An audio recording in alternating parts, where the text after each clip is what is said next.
நான் 2023 வந்து ஒரு பனியனோன்னு சொல்லிட்டு கார் வாங்கினேன். அந்த கார் வந்து என் பையன் தான் ட்ராவல் பண்ணிகிட்டு இருப்பான். எனக்கு ஓட்ட தெரியாது. அவனை வந்து என்னை போக்குவரத்துக்காக அவன் என் பள்ளின்னு தான்.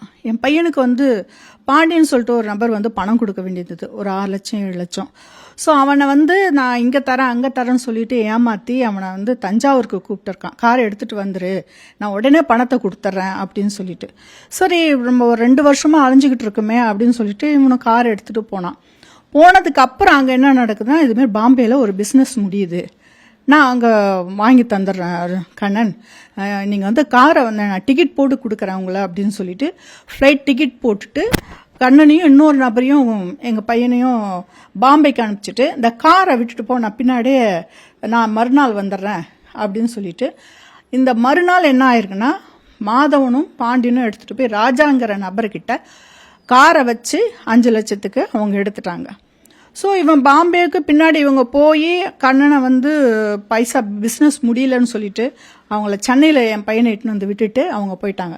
வீட்டில் வந்துட்டு சரி போய் காரை போய் கொண்டு வரலான்னு சொல்லிட்டு என் பையன் தஞ்சாவூர் போனால் அங்கே தான் தெரிய வருது அடமானம் போட்டுட்டாங்கன்னு சொல்லிட்டு.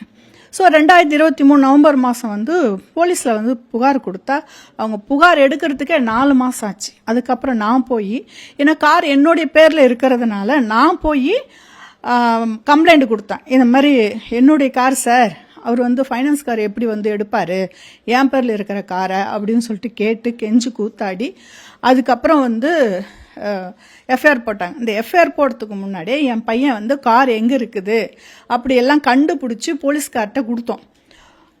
நபரையும் பிடிச்சி கொடுத்தோம், கார் எங்கே இருக்குதுன்னு பிடிச்சி கொடுத்தோம். ஆனால் அர்ஜுனும் ஒரு படத்தில் அர்ஜுனும் வடிவேலும் வந்து அர்ஜுன் பிடிச்சி கொடுப்பாரு, வடிவேல் வந்து விட்டுட்டேன்னு சிரிப்பார். அந்த மாதிரி கதையாயிடுச்சு அந்த இது. அது வந்து ஒவ்வொரு முறை தஞ்சாவூருக்கு போகும்போதெல்லாம் எனக்கு மனசு வலிக்கும்.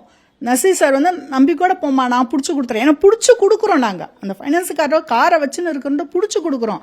ஆனால் அவன் என்ன பேசினா ஏது பேசினா எனக்கு தெரியாது. நீங்கள் போங்கம்மா, நாங்கள் காரை மீட்டு கொடுத்துட்றோம், நாங்கள் பேசியிருக்கோம் அப்படின்னு சொல்லிட்டு என்னை அனுப்பிச்சிட்டாரு.